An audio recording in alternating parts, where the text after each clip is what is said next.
Vishnu please Vishnu ఆగు విష్ణు, అర్థం చేసుకో విష్ణు, నిన్నేదో అవమానించాలని కాదు విష్ణు, ప్లీజ్ విష్ణు. కాకపోతే మరి దేనికి? నిన్ను మార్చడానికి. నీతో మాట్లాడేంత టైం లేదు నా దగ్గర. అరే అమౌంట్ సెట్ అయ్యా. నీ ఫీజు కట్టేశాను విష్ణు. నువ్వు అందరితో సరదాగా ఉండాలని చెప్పాను కానీ నిన్ను అవమానించాలని కాదు విష్ణు. అది నిజమే మామ. నాకు ఈ బంధాలన్నీ సెట్ అవ్వరా.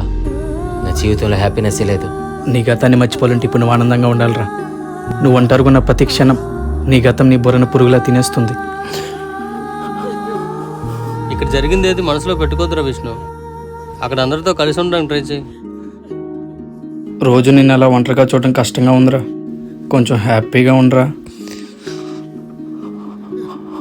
ఈ రోజు నుంచి మీ అందరితో హ్యాపీగా ఉంటాను రా.